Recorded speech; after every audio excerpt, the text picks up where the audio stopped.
Recording has begun. Recording has begun. Assalamu alaikum wa rahmatullahi wa barakatuh. My name is Shazad Hussain and I live at 20 Primary Way. And today it's been 179 days that my brother's been kidnapped from my care by the local authorities since the 8th of August 2023. And today is the 3rd of February 2024. And I was supposed to be going to court, supposed to be going to the police station tomorrow for the 4th of February at 2 o'clock to answer my bail conditions, which they have now been putting me under a criminal investigation for the last 6 months, whilst at the same time detaining my brother and not giving me access to him as a form of collective punishment and cruelty to degrade and humiliate and psychologically torture me. And I've been asking them, look, you do your investigation. There is nothing to investigate. You've obviously come into the house. You've photographed everything. You've taken my brother. You've stolen his passport. You understand? You've got no intention of returning him back to me. So let me come and speak to you on a voluntary basis. And if nothing else, and allow me to see my brother, because it's a Ramadan coming up, and it's going to be, a month of Ramadan, and then eventually Eid, and I want to see my brother. They've turned around to me and said, no, bail conditions are going to remain. We're going to continue our inquiry now till the end of April. This is just absolute, clear, pure, unadulterated Islamophobic racism. That's all it is. They've just taken my brother, and all I'm saying to them is, okay, you've taken my brother. Under what legal framework? You can't just come to your house, somebody's house, and make a claim that I'm neglecting him, and then just take him away and put him into a care home. Now, that care home for 6 months, who's paying for that? For 24-hour care, 7 days a week, who's paying for that care? Is it going to be the Bradford Council, or is it going to be the money that they've accumulated from me and my brother that the local authority have unlawfully taken control of? It's just exactly what they did in my mother's case. These people think that they're gangsters. They think that they're above the law. The council, the police, the West Yorkshire Police, the Bradford Council, and the Health Authority, Bradford District Care Trust, they're gangsters. They think that they're above the law. They can do whatever they like. And the reason that they have such disdain and contempt for the law that they're meant to be governed under, because they know the fact that we've just taken public money and bought off the judges. So the judiciary are prostituting themselves, and that gives the local authority credence and power or fearlessness that, hey, what's going to happen? You go before a judge, the judge is one of ours. He's on our unofficial payroll, and we're going to do as we please. And this is just why it's so vexatious, because they got no reason to take my brother. They got no right to take my brother. They got no legal framework to take my brother like this. They got no reason to investigate me. First of all, they criminally convicted me and sent me to prison that I was in financially abusing my brother. And the rest of my family. What a load of crock. All right. How did that happen? How did I end up in jail? If it wasn't for the fact that the judges were prostituting themselves. Which one was it? A familiar name. Circuit Judge Saville. Yeah.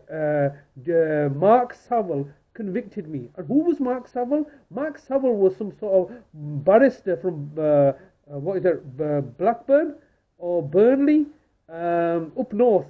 And they made him a judge for the specific purpose of convicting me. He started his time at Bradford, and when he moved back to Manchester, which was for his own convenience, he took my case with him, the Pocker case with him. I remember him telling me, "Oh, I'm going back to Manchester. This is my last day in Bradford, but I'm taking this case with me." So this is how they operate. The local authority buys off the judges. So Mark Saville was bought off, amongst many other Bradford judges, circuit judges. So that was then. Then all of a sudden then I've gone to prison and come back out, caring for my family members at my own expense for several years, while the local authority has been saving money since 2012. £410.70 for 70 pence from August 2012 until today. Every single week they're saving money that they're not spending on my brother, that they were previously paying out, and getting me to look after him at my own expense. And it's purely disgusting and deplorable that the West Yorkshire Police and the council can act and behave with complete impunity, to do as they please, basically to rape and murder as they like. This idea of paedophilia or somebody's a nonce or a paedophile that's molesting children. Well, I'll tell you what that profession is. That profession is judges and people in authority and power, because power corrupts and absolute power corrupts absolutely. The police, West Yorkshire Police, are in on it. They all work together to abduct children, to sodomize and rape them under satanic rituals, all right, and then they cover it all up because everybody works together. There's no independence. There are separations, but no independence. They all work collectively, and nobody's any the wiser. All right, this is the perversion of this society. Is a perverse society. That's the dirty secret of this society. They're all at it. They're all the nonsense. All the people in high echelons, and these groups that are like purportedly separate, like the police, like the council, like the judges, like the judiciary, like the courts. They work collectively under some sort of like fraternity, such as the Freemasons or Common Purpose or something like this. They're working collective. They all know each other. You got to understand, all organizations are like pyramids. The chief executive at the top of the pyramid, all right, you may not know, he's in charge of the people below him, but all of these people are on the top of each pyramid. They're all connected together in further associations, and they're all targeting and victimizing me and my brother, and under the guise of the law. So they're using the law as a tool or as a weapon, and weaponizing the laws that they create to maintain that they maintain the laws that they have to basically subjugate other people and exploit it for their own benefits. There's no law. My brother here has capacity. He's not consented to this. So they've basically taken him in order to psychologically torture me now. 9 months. So you basically having what with continue inquiries with what, with whom? Nobody's here. Look, all these people here. No, none of my neighbours would ever complain about me. None of these people. All right, they're all scared themselves. They're not gonna. I've seen her and talk. Nobody says anything to me. None of these neighbours would say anything bad about me or my brother, because they know better. Because they know the fact that we're being victimized and persecuted ourselves. They're victimized and persecuted themselves. They don't want to be messing with me.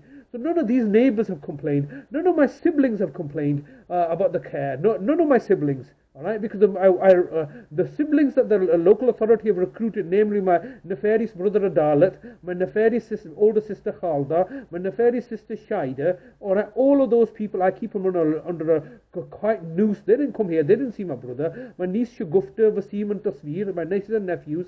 All right, they didn't complain. Nobody complained. All right, and he was not even going to see his GP practice, so there was nobody complaining. So they just made something up saying I was going to kill him and this, that, the other, and then they got the police involved. There is no further inquiry. Nobody's complained about me. I made sure this time nobody's going to be complaining about me, because I didn't give people the opportunity, and I saw through the local authorities' attempts at lies and deception. The local authority got the housing association to put in an injunction order last year in August 2020, the year before, in August 2022, to come to the house to do a gas safety inspection. Went to the judge, all right, the judge had a listed hearing, which I thought was going to be a remote hearing. District Judge Foster at Bradford County Court stamped an injunction order against me and my brother to allow the housing association people to come into the house. Soon as they came into the house, I told them to do one, because I've already a couple of days earlier had the gas safety inspection done at a cost to myself. So they had no reason to come inside. All right, I told them to do one. You know what they did? Because they let the cat out of the bag, because they then wrote to the council saying that we entered the property and we're really concerned about his brother and the quality of care that he's receiving because of the dilapidated conditions that what we experienced. How did you even experience them? You do not even allow them. Their contrivance was shown up. All right, it was quite clear what happened there. They were trying to do a welfare check back in October 2022, and that failed miserably because I saw through their lies. The Judge Foster is a crook. Judge Foster in Bradford County Court is a crook. District Judge Mitchell is a crook. All right, he's a fraudster and a crook that's now taken over the case. District Judge Wilcox, who they recruited in November, in her first week, she started working at Bradford County Court on the 28th of November 2022. All right, on the 28th of November, we had a hearing on the 30th of November. She was specifically made a judge, just like Mark Saville was made a judge, specifically to throw this case. And so she's a crook. All right. Then, in order to deal with any of my appeal applications, they've recruited the service of District Circuit Judge Gosnell, who's also a crook, who works in Leeds. They're all fraudulent crooks. They're all prostituting themselves in order to target and victimize me. And when I told District Judge Gosnell that I'm going to now expose you, give me 14 days to write down the fraud and corruption that I've experienced, that within 24 hours of me submitting application to the courts, an appeal basically highlighting that in my skeleton argument I'm going to highlight all the fraud I've experienced. Within 24 hours the police were here, abducted my brother, arrested me, searched the whole household to find any pretext and excuse to come on, leverage further charges against me. Absolutely horrendous and horrific what they're doing to us. But this is just the same old playbook that they continue to play as always. So yeah, I will leave it there. I mean, it's Saturday today, the 4th of the 3rd of February, and I'm still fighting strong. And inshallah we'll have victory. Allah Hafiz.